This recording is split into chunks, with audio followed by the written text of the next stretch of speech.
예수님의 승천 이후 제자들은 한자리에 모여 기도하고 있었습니다. 사도행전의 클라이막스와 같은 1장, 2장 본문입니다. 오순절 성령 강림 사건, 여러 가지 현상들이 나타났습니다. 강하고 큰 바람이 불었고요. 오순절날 아침에 사람 머리 위에 불의 혀와 같은 성령님이 임재하시고 또 여러 가지 언어로 사람들의 입에서 다양한 말들이 나오기 시작했습니다. 사람들의 반응은 두 가지였습니다. 하나님이 일하시구나, 예수 그리스도는 살아계시구나. 또 다른 무리들은 저 사람들은 술 취한 것이 아닌가 물었습니다. 그때 잠잠히 있었던, 실패와 좌절감 속에 머물러 있었던 베드로가 자리에서 일어납니다. 그리고 성령의 능력으로 자신의 첫 번째 설교를 오늘 이 본문을 통해 선포하기 시작합니다. 사도행전은 24개나 되는 여러 설교들이 등장합니다. 그 중에 오늘 첫 번째, 사도행전의 첫 번째 설교, 베드로의 설교 내용을 함께 살펴보고 그가 주는 은혜와 그 은혜 안에 우리의 결단들을 나누길 소망합니다. 우리 베드로가 전한 복음 설교 내용은 무엇입니까? 먼저는 베드로는 요엘서의 예언을 통해 성령 강림의 사건을 해석을 해줍니다. 자, 여기에서 요엘서의 예언, 성령 강림, 이 사건에 대한 해석이 필요한 것입니다. 베드로의 설교는 성령님이 왜 임하셨는지 바로 본론적으로 구약 성경으로 들어가기 시작합니다. 오늘 요엘서 2장 28절이 오늘 본문의 구약의 배경이 됩니다. 제가 읽어드리겠습니다. 그 후에 내가 내 영을 만민에게 부어주리니 너희 자녀들이 장래일을 말할 것이며 너희 늙은이는 꿈을 꾸며 너희 젊은이는 이상을 볼 것이며 아멘. 이 성령 받은 베드로에게 지금 어떤 현상, 기적, 사람들의 이야기, 사람들의 고민들이 중요한 것이 아닙니다. 이 현상을 도대체 어떻게 해석해야 할까? 본론적으로 성경 안으로 들어갑니다. 그러므로 오늘 본문은 베드로가 성경을 통해 성경을 해석하는 예수 그리스도의 복음의 메시지입니다. 사람들이 오순절 사건을 경험하기도 했고 옆자리에 있었습니다. 그리고 들었습니다. 사람들이 수군거리는 많은 소문들을 들었습니다. 듣고 경험하는 것이 중요하지 않습니다. 더 중요한 것이 있다면 성경을 제대로 해석하는 그 현장과 말씀을 듣는 것에 있습니다. 사랑하는 우리 성도님, 베드로는 한때 예수님을 깊게 열심히 따랐습니다. 그러나 불신 가운데 예수님을 알지 못하노라 3번이나 부인했습니다. 좌절감 속에 고향 땅으로 돌아가거나 아니면 실망감 속에 넘어져 있었습니다. 근데 베드로가 성경의 해석을 누가 허락해 주시죠? 성령님. 성령님이 성경의 해석을 다시 재해석해 주심으로 베드로가 그 자리에서 일어나 다시 성경을 가지고 성경대로 복음을 선포하기 시작했습니다. 이 전쟁 중에, 이전에는 전쟁 중에 라디오 주파수가 매우 중요했습니다. 당시는 위선 이런 부분들이 없었기에 전쟁은 라디오가 매우 중요합니다. 당시 조종사는 쉴 틈 없이 신호를 맞춰야 했습니다. 그래야 수많은 잡음 속에서도, 포화 속에서도 정확한 주파수를 잡는 순간 많은 생명, 많은 군인들의 생명을 살릴 수 있기 때문입니다. 마찬가지로 성령님은 말씀의 주파수를 우리의 삶에 맞추는 영적인 능력입니다. 성령님은 우리의 삶에 말씀으로 살리고 깨워주시는, 주파수를 맞춰주시는 하나님의 영이십니다. 사랑하는 성도님, 이 시대와 교회, 우리의 삶과 가정과 자녀들 모든 일상엔 성경으로 성경을 해석하는 하늘의 지혜가 필요합니다. 하나님은 그런 성경의 사람을 하나님의 그릇으로 사용하십니다. 베드로는 성경을 토대로 그 자리에서 하나님의 놀라운 손에 붙들림 받은 귀한 주님의 일꾼이 되었습니다. 베드로가 오늘 요엘서라는 구약 성경을 인용합니다. 우리가 주목할 단어가 있습니다. 요엘은 그 후에라고 말합니다. 그러나 베드로는 이것을 말세라고 해석합니다. 즉 예수님의 초림, 예수님이 오신 날부터 다시 오실 재림까지 모든 순간이 말세의 시대, 곧 성령의 시대라는 것을 말합니다. 말세, 우리는 말세의 시대를 살아갑니다. 그러나 말세의 시대는 곧 성령님의 시대입니다. 말세의 특징은 무엇입니까? 오늘 저희가 읽은 대로 성령님이 모든 육체 위에 부어진다라고 합니다. 어린아이들, 어른들, 노년, 종들, 남성과 여성들. 여러분, 당시 사회 구조에서는 죄송하지만 종들과 여성들은 신분이 없었습니다. 자리가 없었습니다. 저들은 종교적 주인공이 될 수도 없었습니다. 그러나 성령님은 모든 육체에 임합니다. 사회적인 열림의 현상이고 복음의 영광을 담아내는 것이며 장벽을 허물고 성령님의 복음이 얼마나 강력한지를 보여주고 있습니다. 그래서 교회는 어떤 차별도, 어떤 균등, 어떤 분리도 없습니다. 늘 성령 하나님의 복음은 하나님께서 연합하시며 모든 사람들에게 동등하게 성령님을 부어주시는 능력입니다.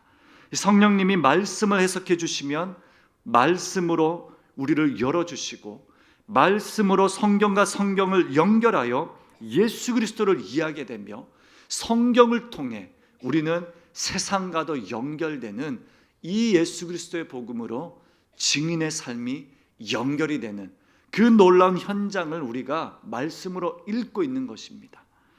우리는 지금 말세의 시대, 또 성령의 시대를 살아가고 있습니다. 어떤 시대입니까? 상상조차 할 수 없을 정도로 이 시대는 빠르게 흔들리게 그리고 정말 급변하고 있습니다.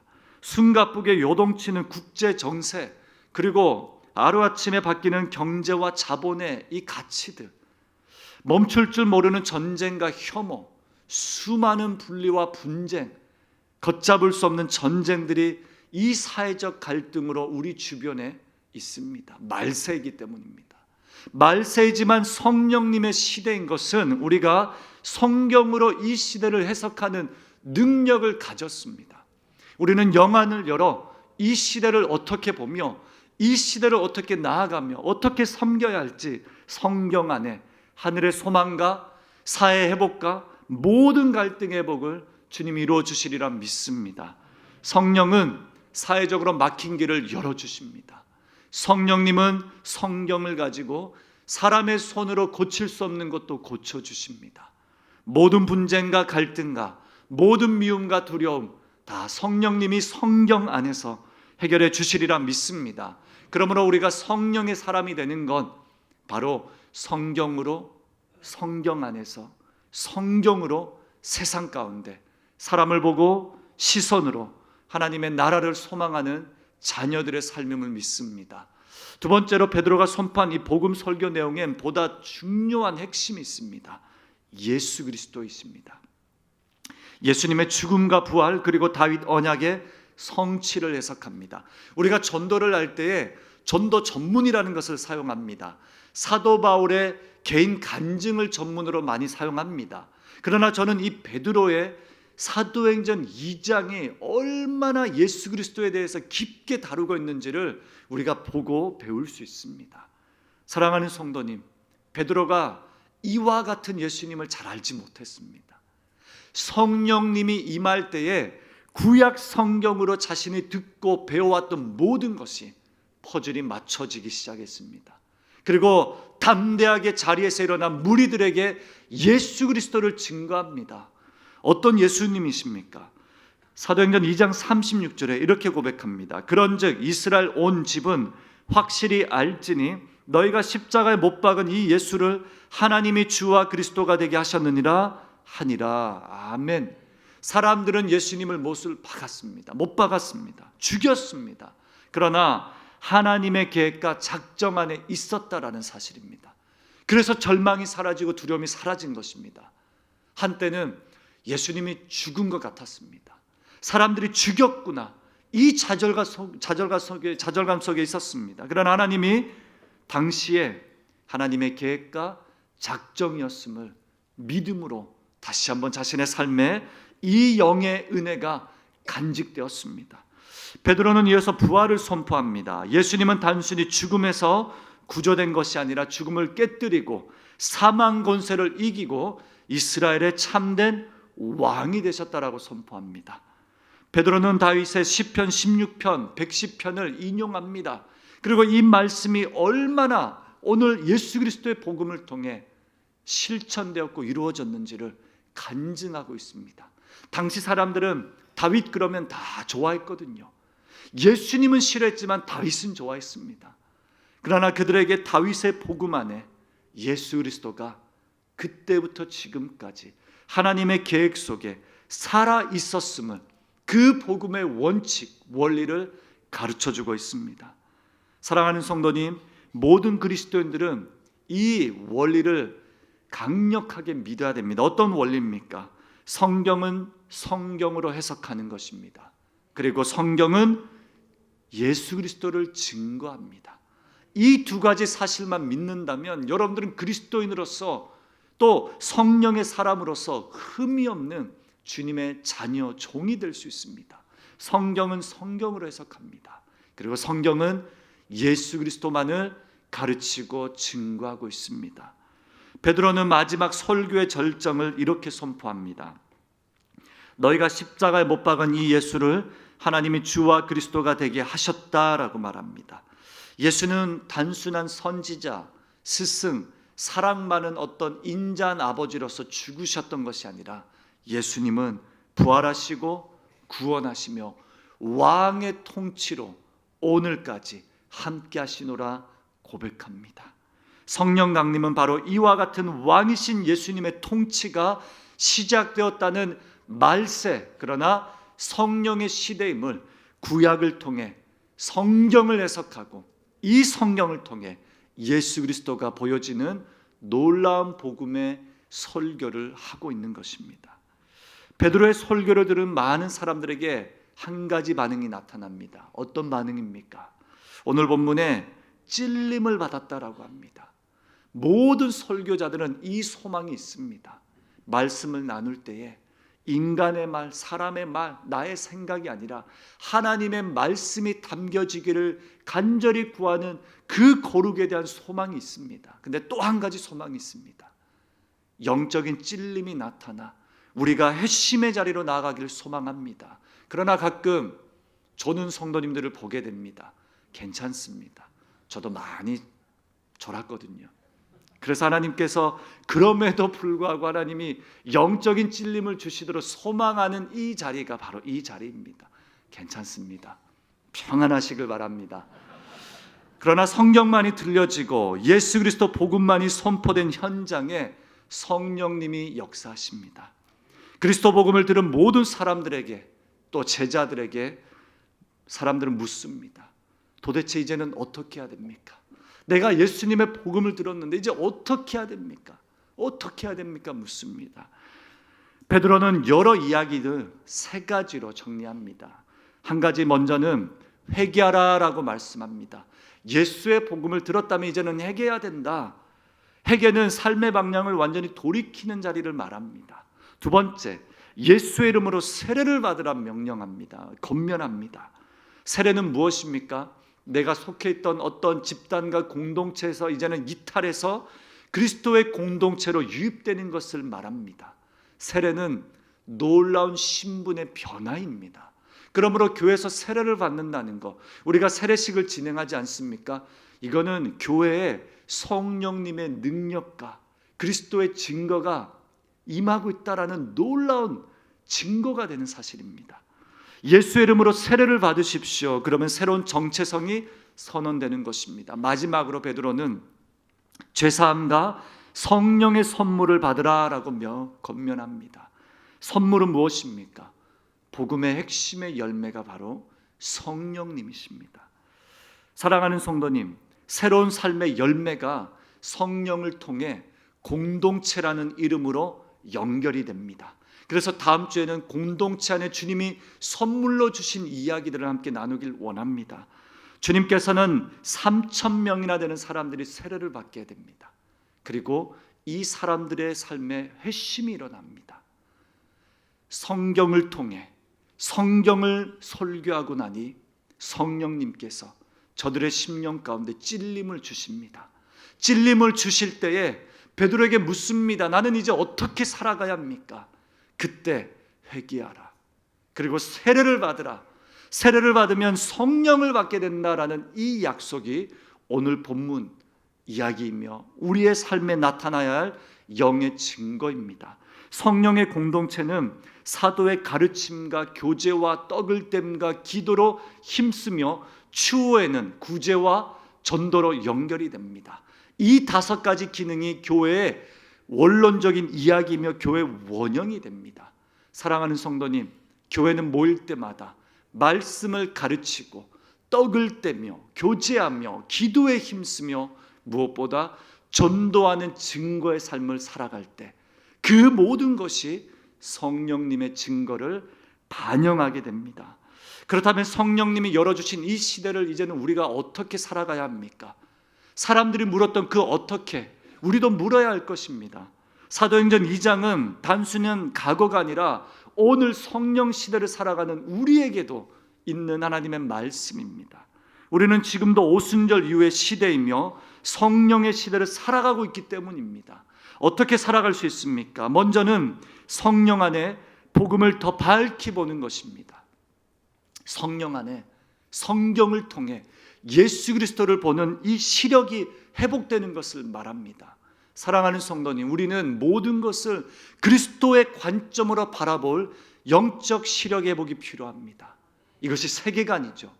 우리의 모든 삶과 우리의 모든 시대와 이 사회와 자녀와 모든 우리의 삶의 영역을 예수 그리스도로 바라보는 영안이 열리는 성령님을 사모하시길 바랍니다. 성령님을 사모할 때 성경을 통해 나 자신을 이해하게 됩니다. 우리가 오랜 세월 살아가지만 나 자신을 이해하지 못하는 경우가 참 많습니다. 우리가 얼마나 큰 죄인인지, 우리가 얼마나 큰 사랑을 받았는지, 얼마나 큰 예수 그리스도의 이 실존과 부활과 역사가 내 삶에 임하는지 우리는 성경 안에 그리스도를 발견하는 은혜에 함께 누려야 할 것입니다. 근데 이 누림이 여기서 끝나지 않습니다. 베드로는 한 가지 더 원하고 있습니다. 예수 그리스도를 증인하는 증거자의 삶을 사는 것입니다. 사랑하는 성도님, 우리는 요엘의 예언처럼 어린아이든 자녀든 부모든 노인이든 여성이든 남성이든 노동자이든 모두가 주님을 증거하는 자리에 서 있다라고 권면하고 있습니다. 권면이 아니라 명령입니다. 지난주 목요일에 우리 교회 32분의 성도님들이 이수도라는 작은 섬을 방문하셨습니다. 저희 교회가 협력하는 농어촌 교회입니다. 함께 가셔서 전도 활동하시고 페인트 칠하시고 복음도 나누고 성도들과 연합하는 시간을 가졌습니다. 추운 날씨에도 불구하고 귀한 발걸음 얼마나 귀합니까? 수요일마다 우리 셀 목자분들은 훈련을 받고 1시부터 전도의 시간을 가집니다. 곳곳에서 전도를 하십니다. 그리고 또 잠시 티타임을 가지고 수요 예배까지 나오십니다. 제가 뵐 때마다 얼마나 피곤하실까, 행복한 피로감이 있습니다. 또 토요일은 토요 전도대원들이 여기 인근 곳곳에서 전도하십니다. 비가 오나 눈은 오진 않지만 바람이 우리 해운대는 바람 많이 불지 않습니까? 늘 전도의 자리에서 정말 가장 큰 행복과 미소를 띠고 곳곳에서 전도를 하십니다. 그 전도의 결실이 저희 교회는 참 많습니다. 저는 소망하는 것이 있습니다. 이 영혼 구원이라는 이 단어가 너무 추상적이지 않길 바랍니다. 증인이라는 이 단어가 너무 멀리 있지 않길 바랍니다. 우리는 모두가 성령의 사람, 성경의 사람입니다. 그러면 성경이 꿈꾸는 사람, 성경이 꿈꾸는 제자들의 삶은 어떤 삶입니까? 예수 그리스도로 나의 삶을 바라볼 수 있는 영적인 시력을 가진 자들입니다. 그리고 예수님의 사람들은 이 예수를 증거하는 자들입니다. 그러므로 우리가 모일 때마다 이 체질 개선이 일어나면 좋겠습니다. 우리는 다 전도자들이 되어야 합니다. 증인입니다. 바라옵기는 셀이 모일 때마다 셀의 모임의 목적이 무엇입니까? 공동체가 모일 때 말씀을 나누고 교제하고 떡을 떼고 그리고 기도하라고 합니다.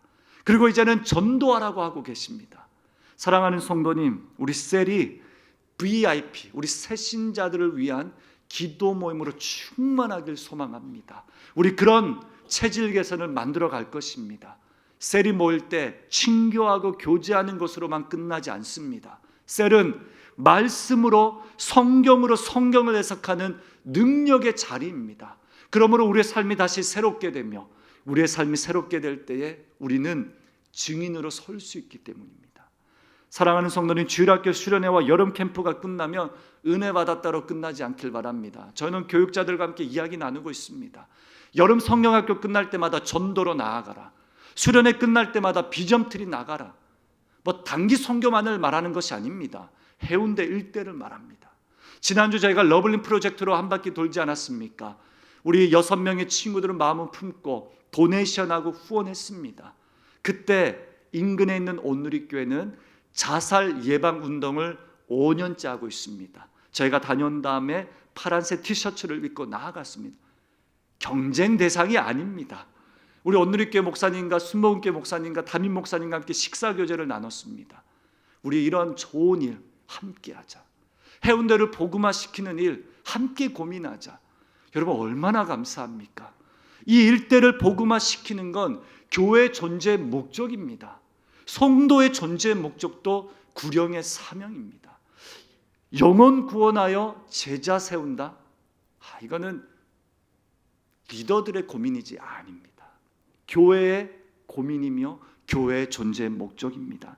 바라옵기는 전도훈련을 정비하고 다양한 방법과 전략들이 만들어지고 전도지도 니드가 많습니다.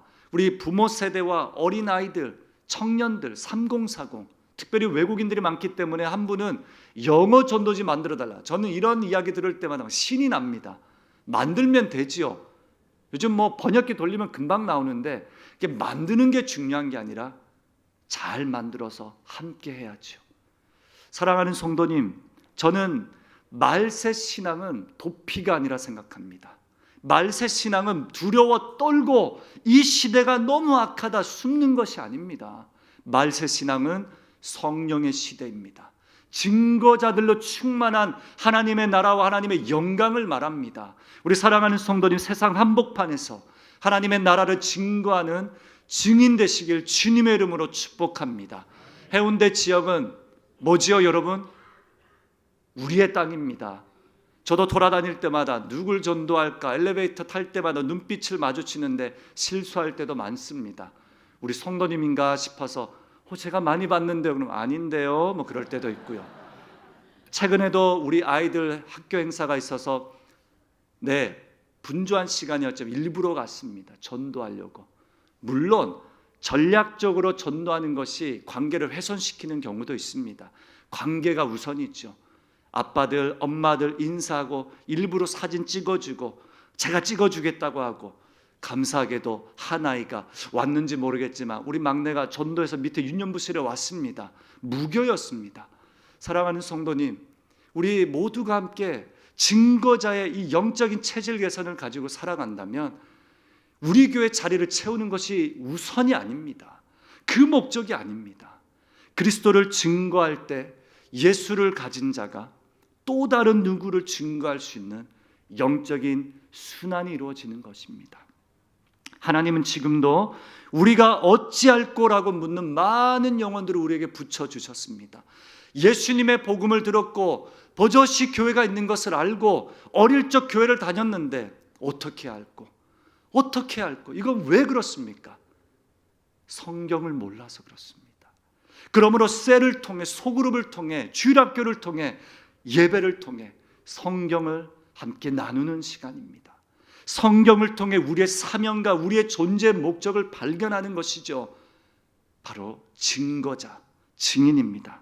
우리 성령의 공동체는 성경의 공동체이며 성경의 공동체는 증거자의 사명을 지속적으로 각인시켜 주십니다. 우리 중직자들 정말 많습니다. 많은 우리 축복을 주셨습니다.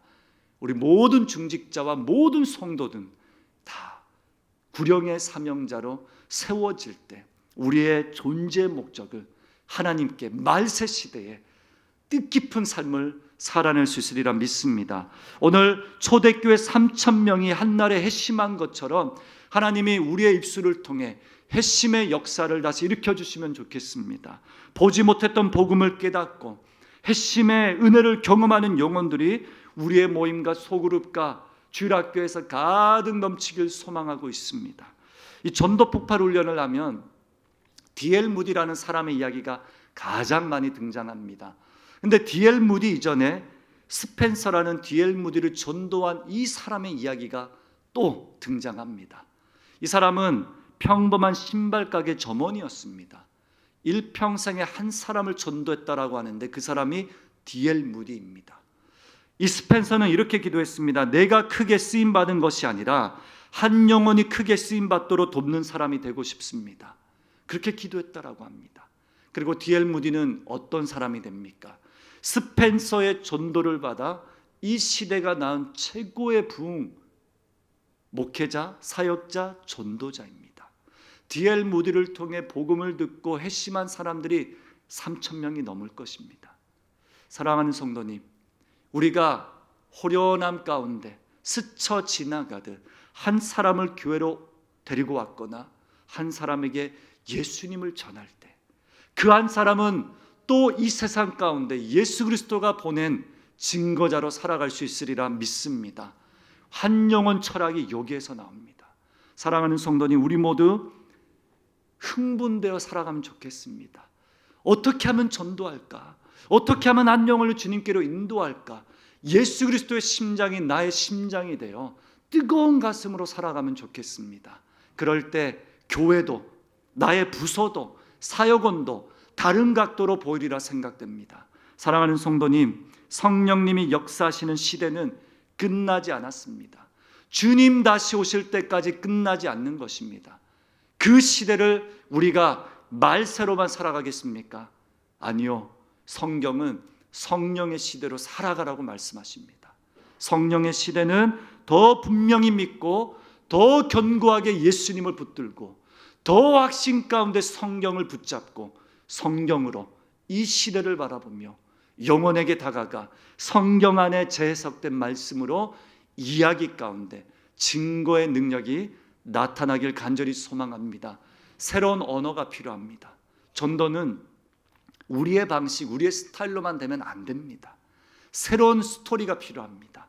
이야기죠. 어떤 이야기입니까? 증인들의 이야기입니다. 성도님들의 이야기입니다.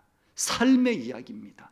나의 삶의 터전과 일터에서 문화와 모든 삶의 영역에서 사회적으로 연합시키는 남녀노소 불구하고 종과 주인과 상관없이 예수와 성령을 받을 수 있는 이 아름다운 연합과 회복과 화목과 하나님의 놀라운 능력이 사랑하는 성도님들의 입술과 삶으로 증거되길 주님의 이름으로 축복합니다. 기도하겠습니다. 주님, 우리 해운대 제일교회를 사용하여 주셔서 이 시대 속에 하나님의 나라를 드러내는 영적 도구로 세워주실 것을 믿습니다. 성령님 말씀을 밝히 보는 눈을 회복시켜 주시길 간절히 소망합니다.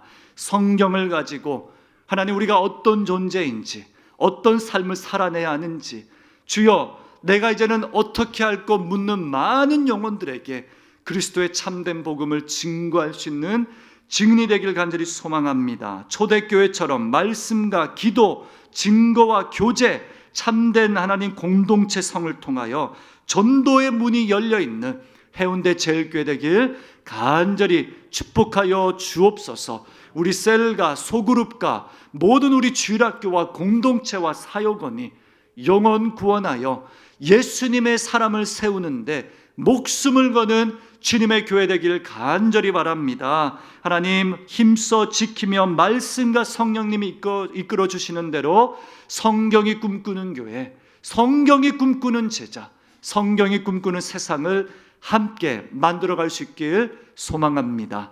우리 사랑하는 환우들을 붙들어 주시옵소서. 저들의 침상의 자리에서 일어나 예수 그리스도의 증인으로 다시 일어나 빛을 발하길 소망합니다. 연로하신 우리 부모님들 끝까지 증거자의 사명을 감당하도록 백발이 될 때까지 하나님 저들을 버리지 마시고 후대에 예수를 전하기까지 하나님 고치시고 살려주시며 힘주실 것을 믿습니다. 우리 자녀들 입시와 또 하나님 취업과 군입대와 유학 가운데 있는 모든 자녀들 생명력 있게 하시고 예수 그리스도의 복음이 저들의 삶을 하나님 온전히 사로잡을 수 있도록 역사하여 주옵소서. 모든 영광 주님께 올려드립니다. 해운대 제일교회와 이 인근 일대 모든 교회들을 통하여 하나님 나라가 이 땅에 임하여 주시옵소서. 예수님의 이름으로 기도합니다. 아멘. 오늘